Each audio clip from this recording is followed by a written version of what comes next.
এক মুঠো খাবারের জন্য কাঁদছে ক্ষুধার্ত শিশুরা। খালি পাত্র হাতে নিয়ে নারী শিশুসহ শত শত মানুষ অপেক্ষা করছে খান ইউনিসের আল মাওয়াসি এলাকার একটি স্যুপ কিচেনের সামনে। কেউ খাবার পাচ্ছেন, কেউ ফিরে যাচ্ছেন খালি হাতে। যুদ্ধ আর অবরোধের কারণে তাদের জীবনে নেমে এসেছে সীমাহীন দুর্ভোগ।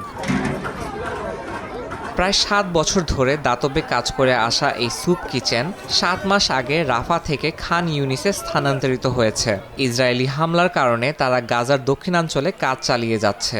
প্রতিদিন প্রায় 800 পরিবারের আনুমানিক 4000 সদস্যের জন্য খাবার সরবরাহ করছে এই রান্নাঘর। তবে চাহিদা এত বেশি যে তা মেটানো কঠিন হয়ে দাঁড়িয়েছে। পরিবারের মুখে খাবার তুলে দেওয়ার জন্য কোনো বিকল্প পথ পাচ্ছেন না স্থানীয়রা। খাবার, পানি, এমনকি রান্নার গ্যাস কিছুই নেই আমাদের। বলতে গেলে কিছুই অবশিষ্ট নেই এখানে।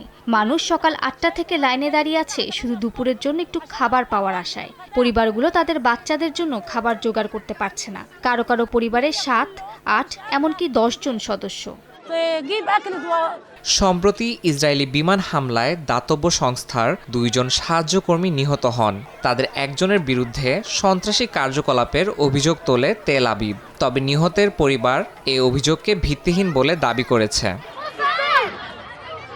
ক্ষুধা আর দারিদ্র্যের এই অন্ধকারে গাজার মানুষ খাবারের জন্য প্রতিদিন সংগ্রাম করছেন।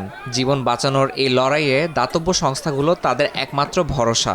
মানবিক সংকট মোকাবিলায় এখনই কার্যকর পদক্ষেপ না নিলে দুর্ভোগ আরও গভীর হবে শঙ্কা বিশ্লেষকদের। ইয়াসিন মোহাম্মদ জিসান, সময় সংবাদ।